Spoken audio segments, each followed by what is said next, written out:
Hello दोस्तों, कैसे हो आप सभी। आज की जो वीडियो होने वाली है वो प्रोडक्शन फंक्शन को आज हम समझने वाले हैं। माइक्रो इकोनॉमिक्स में 11वीं क्लास का तो टॉपिक है ही। बाकी अगर आप एम कॉम में हो, बी कॉम में हो, तो वहाँ पर भी ये टॉपिक आता है माइक्रो इकोनॉमिक्स में। तो प्रोडक्शन फंक्शन को समझेंगे, कॉन्सेप्ट समझेंगे कि क्या होता है, ये किस तरीके से वर्क करता है। ठीक है, चलिए बिना कोई देरी के शुरू करते हैं। सबसे पहले हम क्या करते हैं, प्रोडक्शन को समझ लेते हैं कि प्रोडक्शन क्या होती है। जैसे कि आप यहाँ से भी पढ़ सकते हो, एक प्रोड्यूसर को अगर कुछ भी प्रोड्यूस करना होता है तो बहुत सारे इनपुट्स देने होते हैं, है ना। इनपुट्स का मतलब क्या होता है, उसको कहते हैं कोई भी चीज़ का सामान बनाने के लिए कुछ भी आपको मटेरियल चाहिए, आपको लेबर चाहिए, आपको कुछ भी चाहिए सामान को बनाने के लिए, उसे इनपुट बोलते हैं। उसको फैक्टर्स ऑफ प्रोडक्शन भी बोलते हैं। फॉर एग्ज़ाम्पल लेदर एक क्या है, एक रॉ फॉर्म है, कच्चा है। लेदर से क्या बनेगा, आगे शूज़ बन सकते हैं, आगे बैग बन सकते हैं, जैकेट बन सकती है। तो लेदर हमारे लिए क्या बन जाएगा, इनपुट। इस इनपुट से बनाएंगे आउटपुट, जो कि बना बनाया प्रोडक्ट होता है, जैसे जैकेट, शूज़। ठीक है, तो यहाँ तक आप समझ में आ गई। प्रोडक्शन तो ये होती है, लेकिन जैसे हम यहाँ पर प्रोडक्शन की डेफिनेशन पढ़ सकते हैं। Production refers to transformation of inputs into output. बहुत सारे इनपुट से जब हम आउटपुट बनाते हैं तो उससे क्या बोलते हैं, प्रोडक्शन बोलते हैं। तो हमारे इकोनॉमिक्स में ना हम प्रोडक्शन फंक्शन बनाते हैं। ये बेसिकली फंक्शन क्या होता है कि एक ऐसा रिप्रेजेंटेशन होती है कि हमने कितना इनपुट यूज़ करा आउटपुट बनाने के लिए। इनपुट आउटपुट का एक एक्सप्रेशन होता है। ठीक है, तो बेसिकली ये इनपुट और आउटपुट का एक्सप्रेशन होता है। तो जैसे कि इसको रिप्रेजेंट करते हैं ओ एक्स। ओ एक्स का मतलब हो गया आउटपुट ऑफ कमोडिटी एक्स। ठीक है, एफ का मतलब हो गया फंक्शनल रिलेशनशिप, उन दोनों के बीच में रिलेशनशिप, फंक्शनल रिलेशनशिप। और I1 I2 कौन कौन से जो इनपुट लग रहे हैं उसका नाम लिख देंगे। जैसे कि एक मैन्युफैक्चर, आप एक फर्म मैन्युफैक्चर कर रही है चेयर्स, दो इनपुट के साथ, लेबर भी लगा रखी है, कैपिटल भी। बिकॉज इनपुट क्या हो सकते हैं, या तो आप लेबर लगाओगे, कैपिटल लगाओगे, मटेरियल लगाओगे। तो यहाँ लिखोगे ओ, नीचे आएगा नाम, आगे चेयर्स, फंक्शन रिलेशनशिप, और एल, एल हो गया लेबर, के हो गया कैपिटल। ठीक है, तो production function defines the maximum, कि मैक्सिमम जो चेयर्स है वो कितनी बन सकती है विद अ गिवन लेबर। जो भी आपका जो कि हमने यहाँ पर एग्जांपल लिया था ना, उसके हिसाब से बता रहा है। कहने का मतलब प्रोडक्शन फंक्शन क्या है कि कितनी मैक्सिमम आउटपुट बन सकता है with a given level of input. तो एक प्रोड्यूसर क्या चाहता है, प्रोड्यूसर चाहता है कि मैक्सिमम आउटपुट बने, है ना। प्रोड्यूसर तो ये चाहता है। तो देखो प्रोडक्शन फंक्शन तो यही बताता है कि मैक्सिमम आउटपुट कितना बन सकता है with the minimum quantity of inputs. तो प्रोडक्शन फंक्शन यही रिप्रेजेंट करता है इनपुट और आउटपुट के बीच में रिलेशनशिप।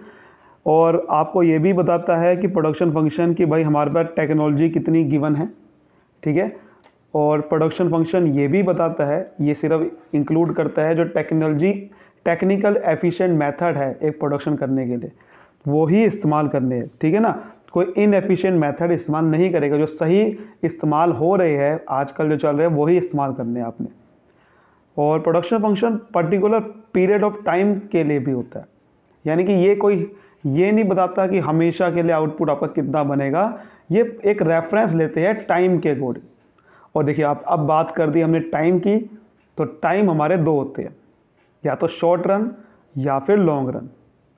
तो शॉर्ट रन टाइम क्या होता है, बेसिकली एक ऐसा टाइम पीरियड होता है जहां पर आउटपुट सिर्फ बदल सकता है तभी, सिर्फ और सिर्फ वेरिएबल फैक्टर के साथ। यानी कि सिर्फ और सिर्फ आप कह सकते हो कि वहां पर वेरिएबल फैक्टर ही बदल सकते हैं, फिक्स्ड फैक्टर फिक्स रहते हैं। तो शॉर्ट रन में जो आपके फिक्स इनपुट है, जैसे कि आपने प्लांट एंड मशीनरी लगा रखी है, बिल्डिंग लगा रखी है, जो लॉन्ग टर्म एसेट होते हैं, उनको आप नहीं बदल सकते शॉर्ट रन में, क्योंकि आपके पास टाइम कम है, 1-2 साल है, तो आप नहीं बदल सकते। लेकिन वेरिएबल फैक्टर को बदल सकते हो। तो ये शॉर्ट रन में वही कहता है कि इसमें आउटपुट बदल सकता है सिर्फ वेरिएबल फैक्टर के साथ, फिक्स्ड फैक्टर फिक्स रहते हैं। ठीक है ना, जैसे कि एग्जांपल आप यहाँ से भी पढ़ सकते हो। जैसे कि एग्जांपल भी यहाँ लिखा हुआ है कि एक प्रोडक्शन आपको करनी है शॉर्ट रन में, तो आपका जो ऑब्जेक्टिव है वो तभी अचीव हो सकता है, अच्छे आउटपुट तभी बन सकते हैं जब आप ज़्यादा से ज़्यादा रॉ मटेरियल यूज़ करोगे, ज़्यादा वर्कर अपॉइंट करोगे, तब आपका रॉ मटेरियल बढ़ेगा, ना कि आप प्लांट एंड मशीनरी बढ़ाओगे। ये सब चीज़ों से आउटपुट नहीं बढ़ेगा। ये वही वो कह रहा है। और वहीं बात करें लॉन्ग रन, तो लॉन्ग रन क्या होता है? लॉन्ग रन ऐसा पीरियड होता है जहाँ पर आपका सारे फैक्टर ऑफ प्रोडक्शन चेंज हो सकते हैं। आप किसी को भी चेंज कर सकते हो, ठीक है ना। तो आउटपुट वहाँ पर चेंज हो सकता है किसी भी फैक्टर से। यानी कि लॉन्ग रन में क्या होता है कि आप अब जब आप 5-10 साल की बात करोगे तो आप फैक्ट्री को भी बदल सकते हो, आप लैंड को भी बदल सकते हो, आप नई ज़मीन खरीद सकते हो, नया प्लांट एंड मशीनरी खरीद सकते हो, है ना। तो ये वो कह रहे हैं लॉन्ग रन में तो आप किसी चीज़ को भी बदल सकते हो। तो समझ आ गई बात, लॉन्ग रन और शॉर्ट रन। थोड़ा सा यहाँ पर डिफरेंस भी समझ लेते हैं। तो देखो डिफरेंस क्या कह रहा है कि मीनिंग आपका शॉर्ट रन आपका मतलब वही है जैसे मैंने आपको बताया कि जिसमें सिर्फ वेरिएबल फैक्टर बदल सकते हैं, और लॉन्ग रन में सभी। क्लासिफिकेशन इसमें बात करें तो इसमें वेरिएबल फैक्टर ही है सिर्फ, और कोई फैक्टर नहीं होता, इसमें सारे है, ठीक है ना। इसमें प्राइस डिसीजन की बात करें, प्राइस कैसे निकलता है? शॉर्ट टर्म में प्राइस निकलता है demand is price in price description as supply be increase immediately with demand, ठीक है ना। तो जो डिमांड जो है वो ज़्यादा एक्टिव रोल प्ले करती है प्राइस डिटर्मिनेशन में, क्योंकि सप्लाई तो ज़्यादा मैं बढ़ा नहीं सकता, सप्लाई हमारे पास लिमिटेड रहती है। जैसे डिमांड बढ़ेगी मैं तुरंत सप्लाई नहीं बढ़ा सकता, बिकॉज मेरे पास फैक्टर लिमिटेड है ना, मेरे पास सिर्फ वेरिएबल फैक्टर है।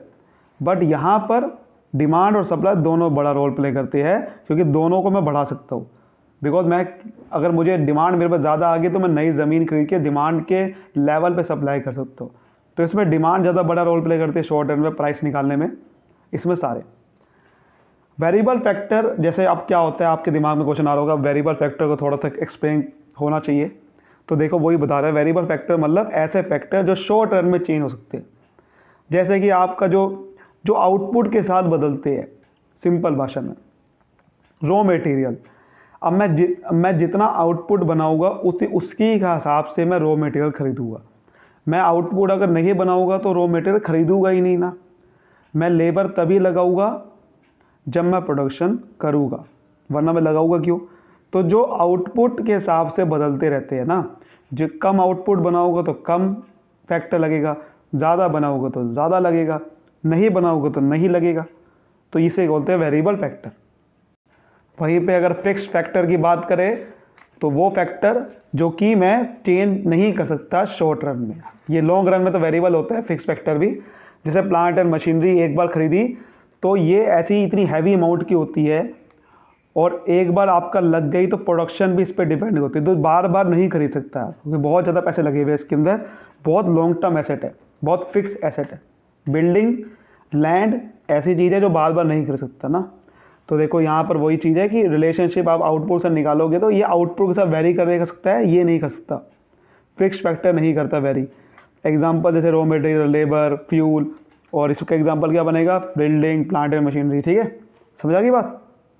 तो लॉन्ग रन और शॉर्ट रन हमने जो पढ़ लिया तो उसके हिसाब से प्रोडक्शन फंक्शन भी आपका दो हिस्सों में बढ़ सकता है, शॉर्ट रन प्रोडक्शन फंक्शन और long run. Short run production function को वेरिएबल प्रोपोर्शन भी बोलते हैं, बिकॉज वहाँ पर सिर्फ वेरिएबल फैक्टर, जैसे हमने समझा कि वहाँ सिर्फ वेरिएबल फैक्टर ही आपका वहीं से बदल सकता है और कोई फैक्टर नहीं बदल सकता। फिक्स फैक्टर वहाँ फिक्स रहते हैं, तो इसलिए वहाँ पर वेरिएबल प्रोपोर्शन टाइप हो सकते हैं। तो short run production function refers to situation when output is increase by changing only one input while keeping other input unchanged। Short run production function ये कहता है कि आउटपुट तभी बदल सकता है, बढ़ सकता है, जब मैं सिर्फ एक इनपुट को बदल लूँगा। अगर मैं एक इनपुट को बढ़ाऊँगा तो ही बदल सकता है आउटपुट, वरना नहीं बदलेगा। बाकी सारे इनपुट को आपको अनचेंज रखना पड़ेगा। फॉर एग्जांपल आपके पास लेबर भी लगा रहे हो, आप कैपिटल भी लगा रहे हो, आप मटेरियल भी लगा रहे हो, तो आपने कहा कि मैं सिर्फ एक फैक्टर लेना है मुझे, आपने कहा कि मैं लेबर्स की वजह से ही सिर्फ प्रोडक्शन बढ़ा सकता हूँ, तो उसे शॉर्ट रन प्रोडक्शन फंक्शन बोलेंगे। इसका भी रीज़न होता है बिकॉज बहुत सारे इनपुट होते हैं जिसके आपके हाथ में नहीं होता। अगर मैं कहूँगा सारे इनपुट से बदल सकते हैं प्रोडक्शन, नहीं, क्योंकि आउटपुट डिपेंड बहुत सारे फैक्टर से करता है, इंक्रीज होना ही नहीं होना। तो ये थ्योरी निकालने के लिए हमने क्या करा, एक इनपुट लिया, बाकी सबको अनचेंज कर दिया, ठीक है। तो वही वो कह रहा है कि as there is change in variable input only the ratio between different input tend to change at different level. क्योंकि सारे इनपुट वेरिएबल इनपुट होते हैं तो इसलिए वो बाकी सारे जो होते हैं इनपुट वो चेंज होने की वजह से आउटपुट डिफरेंट लेवल पे चेंज होगा। इस वजह से हम सिर्फ क्या करते हैं, एक ही इनपुट को कहते हैं कि एक इनपुट चेंज होने की वजह से प्रोडक्शन बढ़ेगी, क्योंकि बहुत सारे अगर मैं कह दूंगा इनपुट चेंज होते हैं तो जरूरी नहीं कि प्रोडक्शन वैसे ही बढ़ेगी। तो इसीलिए हमने एक इनपुट से निकालेंगे कि वेरिएबल फैक्टर से प्रोडक्शन में फैक्ट क्या बढ़ता है, ताकि मैं ये थ्योरी बना सकूँ। अभी हम थ्योरी पढ़ेंगे जिसका नाम होता है लॉ ऑफ वेरिएबल प्रोपोर्शन।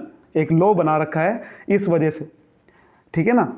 और लॉन्ग रन प्रोडक्शन फंक्शन होता है कांस्टेंट प्रोपोर्शन टाइप होता है। इसमें सारे यानी कि हम कहते हैं कि आउटपुट बदल सकता है सारे फैक्टर की वजह से। सारे फैक्टर, सारे इनपुट को मैं अगर ये इस्तेमाल करता हूँ और सेम प्रोपोर्शन में, यानी कि अगर मैं लेबर बढ़ा रहा हूँ 50% और कैपिटल भी 50% बढ़ा रहा हूँ, तो बेसिकली आउटपुट बढ़ेगा ही बढ़ेगा इस वजह से।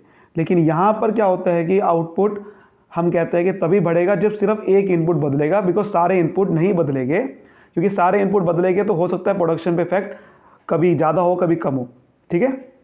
तो उससे पहले हम थोड़ा समझ लेते हैं कि प्रोडक्ट क्या होता है, कॉन्सेप्ट ऑफ प्रोडक्ट। देखिए प्रोडक्ट बेसिकली क्या होता है, product refers to the volume of goods produced by a firm और an industry during a specified period of time. Product क्या होता है कि जितने भी गुड्स प्रोड्यूस कर रहे हैं फर्म या इंडस्ट्री एक स्पेसिफाइड पीरियड ऑफ टाइम में, ठीक है, उसे क्या बोलते हैं प्रोडक्ट। कि अगर आपने एक साल में जितना प्रोड्यूस करा उसे क्या बोलेंगे प्रोडक्ट। तो प्रोडक्ट हमारे 3 तरीके के होते हैं, टोटल, मार्जिनल और एवरेज। देखो ध्यान से, एक एक करके ध्यान समझो बात क्या लिखा हुआ है। देखो टोटल प्रोडक्ट नाम से आपको समझ में आ रहा होगा। टोटल का मतलब हो गया जितने भी टोटल क्वांटिटी प्रोड्यूस करी फर्म ने during a given period of time and with the given number of input, उसे क्या बोलेंगे टोटल प्रोडक्ट। जैसे कि 10 लेबर ने 60 किलो राइस बनाए, तो टोटल प्रोडक्ट कितना बना दिए दोनों मिलके 10 इंटू टोटल प्रोडक्ट कितना हो गया 60 केजी। मतलब 10 लेबर ने 60 केजी राइस बनाए, एक एक ने 6-6 किलो बनाया था, तो टोटल कितना हो गया 60 केजी। तो शॉर्ट रन में वो कह रहा है कि फर्म अपना टोटल प्रोडक्ट बढ़ा सकती है सिर्फ और सिर्फ वेरिएबल फैक्टर से। जैसे लेबर उसके बाद वेरिएबल फैक्टर है तो लेबर से ही बढ़ा सकती है टोटल प्रोडक्ट। इसको total physical product, total return, total output भी बोल सकते हैं। और एवरेज प्रोडक्ट क्या होता है, एवरेज प्रोडक्ट का मतलब कि एक आउटपुट कितना बन रहा है, मतलब एक वेरिएबल इनपुट से आउटपुट कितना बन रहा है। फॉर एग्जांपल एक लेबर कितना आउटपुट, जैसे मैंने पीछे बताया अभी आपको कि 10 लेबर 60 किलो राइस बनाते हैं, तो अगर मैं आपसे पूछूं कि एक लेबर कितना बनाता है तो उसे एवरेज प्रोडक्ट बोलते हैं। कि जब हम एवरेज निकालते हैं कि output per unit of variable input, average product कैसे निकालोगे कि टोटल प्रोडक्ट कितना बना डिवाइड बाय मैंने वेरिएबल फैक्टर कितने इस्तेमाल किए, तो आपको समझ में आ जाएगा कि आपका एक वेरिएबल फैक्टर कितना आउटपुट बना रहा है, ठीक है। तो टोटल प्रोडक्ट, अब देखो इस फॉर्मूले से अगर मुझे टीपी निकालना तो कैसे निकालूंगा, मैथमेटिक्स में क्या होगा, ये इधर चल जाएगा मल्टीप्लाई हो जाएगा, तो एपी को मल्टीप्लाई कर दे को यूनिट्स ऑफ वेरिएबल फैक्टर्स है तो टीपी भी आ जाएगा। एवरेज प्रोडक्ट को एवरेज फिजिकल प्रोडक्ट भी बोलते हैं, एवरेज रिटर्न भी बोलते हैं। और मार्जिनल प्रोडक्ट क्या होता है, मार्जिनल प्रोडक्ट का मतलब कि आप एक वेरिएबल एक्स्ट्रा फैक्टर लगाने पे कितना एडिशनल आउटपुट बना रहे हो, एक वेरिएबल फैक्टर और लगाने पे। तो marginal product refer to addition to total product when one more unit of variable factor is employed. यानी कि आप एक्स्ट्रा आउटपुट कितना बना रहे हो अगर मैं एक फैक्टर और लगाता हूँ। अब आपको ये दिख रहा होगा ये फॉर्मूला बना कैसे है, TPN माइनस TPN माइनस 1। इसको थोड़ा समझते हैं। देखो आप यहाँ से समझिए ज़रा, TPN मैं आपको थोड़ा बताता हूँ। जैसे कि आप देख पा रहे हैं कि ये आपका क्या है, मैंने एक बना लिया शेड्यूल कि आपका वेरिएबल फैक्टर देखिए, आपने लेबर मान लेते हैं कितने लगाए 1 2 3 4 5, ठीक है। और फिर आपने TP यानी कि टोटल प्रोडक्ट, देखो मैंने यहाँ पर क्या करा, एज्यूम कर लिया कि 10 पहले यूनिट बनाई तो 10 आउटपुट बन रहा है, 2 बनाई तो 30 बन रहा है। ये मैंने एक एज्यूम कर लिया है सिर्फ, ठीक है, ये सिर्फ एक एज्यूम कर लिया है। फिर 3 बनाए तो 45 बन रहा है, 4 बनाई तो 52, उसके बाद 52, उसके बाद 648। अभी मैं आपको बताऊंगा कि फिगर भी कैसे बनी है, ये जब हम लॉ पढ़ेंगे ना अगली वीडियो में तब आपको अच्छे समझ में आएगा। अभी आपको ये समझ में आ गया कि मैंने ले लिया। मार्जिनल प्रोडक्ट क्या कह रहा था कि आपने अगर एक एडिशनल बनाया तो कितना आउटपुट बनाया। आप ध्यान से देखो, जब मैं एक एडिशनल लेबर लगा रहा हूँ तो यहाँ पर कितना बना रहा हूँ आउटपुट, 10 से 30 हो गया, तो कितना बना रहा हूँ, 20 बना रहा हूँ, साफ दिख रहा है ना, कि 20 यूनिट बना रहा हूँ। तो जब 20 यूनिट बना रहा हूँ तो इसका मतलब MP कितना हो गया, MP का मतलब हो गया ये 20, यानी कि जब आपने 2 यूनिट पे आपका MP कितना है 20, 2 यूनिट पे जब आपने एक्स्ट्रा कितना बनाया पहले पिछले वाले से 20, पहले यूनिट पे कोई MP होगा नहीं, क्योंकि पिछले यूनिट कोई है ही नहीं। तो इसका मतलब MP निकालने के लिए क्या करना पड़ेगा, आपको पिछली यूनिट से माइनस करना पड़ेगा, पिछला टोटल प्रोडक्ट कितना था उससे माइनस करना पड़ेगा। जैसे अगला देखोगी आपने एक और जब लेबर लगाई 2 से 3 होगी, तो 30 से 45 होगी यूनिट टोटल प्रोडक्ट की, तो इसका मतलब आपने कितना एक्स्ट्रा बना दिया 15। तो 3 जब लेबर लगाई थी तो आपका 45 आउटपुट बना, बट 45 आउटपुट में 15 एक्स्ट्रा है पिछले वाले से, आपने इसका मतलब 15 एक्स्ट्रा प्रोडक्ट बनाए हैं, पहले 30 बनाए थे या 15 एक्स्ट्रा बनाए।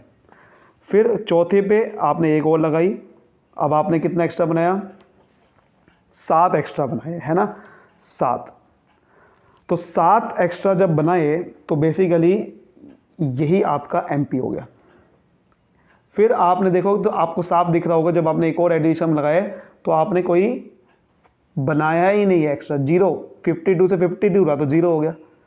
फिर आपने जैसे एक और एडिशन लगाई तो इस बार कम बनाए है, 4 कम बनाए है ना, तो कितना हो गया -4। तो बेसिकली MP कैसे निकाल रहे हो, उसका मतलब आप पिछले वाली से माइनस करके। तो इसका मतलब आपने क्या करा, MP कैसे निकाला कि जो भी आपका जिसका भी आप n number of variable factor का जो भी आप निकालना चाहते हो MP, जैसे कि मैं 2 यूनिट का निकालना चाहता हूँ तो n 2 हो जाएगा। तो जो भी आप नंबर ऑफ वेरिएबल फैक्टर का MP निकालना चाहते हो उससे पिछले वाला TP माइनस कर दो। इसका मतलब मैं फॉर्मूले में क्या लिखूंगा, अगर TP n निकालना चाहता हूँ तो इससे पिछले वाला जस्ट कौन सा होगा, n-1 नहीं होगा, क्योंकि ये TP ये सारे लेबर क्या है 1 2 3 4 5 ले रहा हूँ, एडिशनल 1 लगाऊंगा ना मैं, तो पिछले वाला क्या हो जाएगा, 1 को माइनस कर दूंगा, क्योंकि आप हर एक में एडिशनल 1 लगा रहे हो लेबर, तो 1 माइनस कर दोगे n माइनस में, तो इसका मतलब वो MP जहाँ का निकालना चाहते हो n का वो निकल जाएगा। तो फॉर्मूला ये इसलिए बना है MP n = TP। ये आपने पढ़ा भी होगा कंज्यूमर इक्विलिब्रियम में भी, आपका MU का भी फॉर्मूला कुछ ऐसी था, ठीक है, समझ में आ गया। देखो TPn - TPn, तो n देखो MP n of variable factor निकालते हैं, ठीक है। तो आप देख सकते हो n का मतलब number of units of variable factor, और ये चीज़ निकले। फॉर एग्जांपल एक 10 लेबर है 60 किलो बनाए थे और एक 11 लेबर ने 67 किलो बनाए राइस, तो MP कितना हो गया, सर एक लेबर एक्स्ट्रा लगाई और 7 किलो ज़्यादा बना तो 7 किलो हो गया। तो फॉर्मूले पे लगा लो आप कि MP 11 पे आप निकालोगे तो कितना बना है एक्स्ट्रा, तो MP 11 लिखूंगा,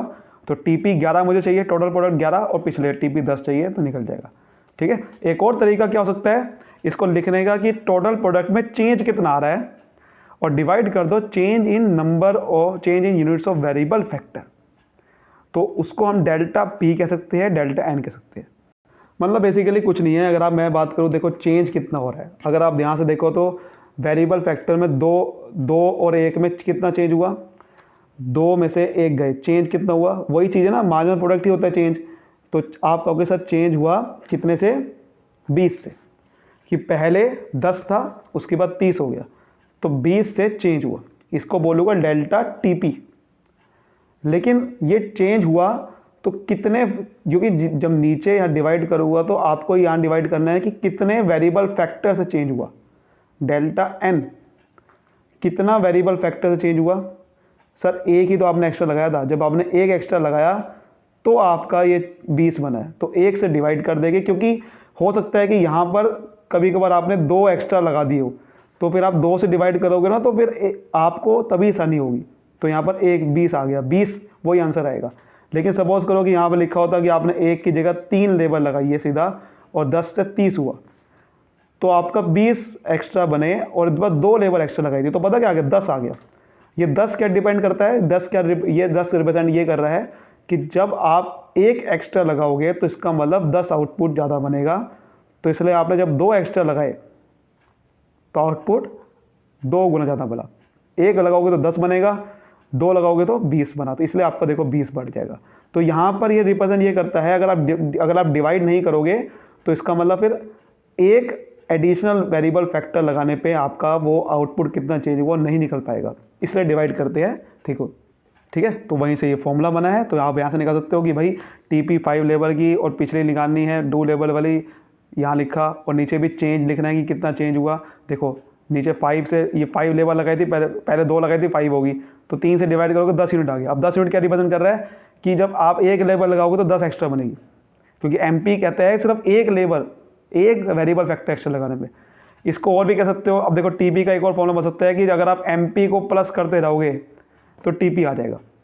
जैसे कि आप यहाँ पर देख पा रहे हो, अगर मुझे टीपी निकालना है, टीपी नहीं गिवन है, एमपी गिवन है, तो कैसे निकालूंगा? आपने एमपी कैसे निकाला था? आप पिछली वाली टीपी से माइनस करते जा रहे थे। जैसे पहले वाले पे तो टीपी कितना आएगा, आपने कितना एडिशन बनाया था, ये 20, तो स्टार्टिंग में तो 10 आएगा। इसका मतलब ये तो भैया आपको खुद से निकालना पड़ेगा 10, क्योंकि ये तो क्वेश्चन में लगभग आपको खुद से देखना पड़ेगा कि आपने एडिशनल कितना लगाया, 20 एक्स्ट्रा बनाए थे, तो आपका इसका मतलब बना कितना होगा वो आपको यहाँ पर देखना होगा। तो ये तो आपको दे रखा होगा, लेकिन अगर मैं बाकी चीज़ें प्लस करते जाऊँ तो आपको सारा टीपी निकल जाएगा, ठीक है ना, टीपी निकल जाएगा। आप ध्यान से देखो, एमपी यहाँ पर भी 10 रहेगा नहीं रहेगा? क्यों रहेगा? अगर एमपी 10 है तो इसका मतलब क्या है, स्टार्टिंग में पहले वेरिएबल फैक्टर में एमपी 10 ही तो रहेगा। क्यों? क्योंकि जब जीरो लेबल लगाओगे तो जीरो आउटपुट बनेगा, तो ऊपर टीपी 0 पे 0 रहेगा टीपी, तो 10 में से 0 माइनस करेगा तो 0 आता है। हाँ, 0 पे एमपी नहीं रहेगा, बट यहाँ पर तो रहेगा, तो इसलिए पहले पे 10 बनाया एडिशनल। दूसरी पे आप ध्यान से देखो, पहले आपने 10 बनाया था, फिर आपने 20 बनाया था, टोटल कितना बना दिया? टीपी क्या होता है? टोटल। तो आप क्या करना है, एमपी को प्लस करते जाना है, तो 30 हो गया। फिर आपने अगली वाला आपने कितना एडिशन बनाया? 15 बनाया। पहले 30 बना चुके थे, तो कितना हो गया टोटल? 45। इसका मतलब आप कैसे निकाल रहे हो टीपी? आप एमपी से भी निकाल सकते हो, क्योंकि आप एमपी निकाला था आपने पिछले वाले को माइनस करके, लेकिन अगर आप अगली वाली जो टीपी एमपी यानी कि अगली वाली जो एडिशन बनाने वाले हो उसमें प्लस करते जाओगे तो आपको समझ में आ जाएगा कि आपने एडिशनल कितना बनाया, बिकॉज ये क्या होता है, एमपी एडिशनल आउटपुट। तो अगर आपने ये समझ जाओगे कि अगले पे आपने एडिशनल कितना बनाया था तो टीपी निकलता जाएगा। तो हर एक में आपको जोड़ते जाना है। तो फॉर्मूला क्या बन जाएगा, MP1 पहले वाले एमपी कितने बनाए, दूसरी कितनी बनाई, तीसरी कितनी, जब तक निकालना है आपने, तो उसको सम करते हैं तो सम्मेशन बोलते हैं। तो आज की वीडियो के लिए इतना ही। अगली वीडियो में हम ये टॉपिक बात करेंगे जो लो वेरिएबल प्रोपोर्शन है, बहुत इंपॉर्टेंट टॉपिक है। उम्मीद करता हूँ बहुत ही बेहतर तरीके से आपको समझ में आया होगा। तो वीडियो को लाइक करिए, सब्सक्राइब करिए। Thank you so much, all the best.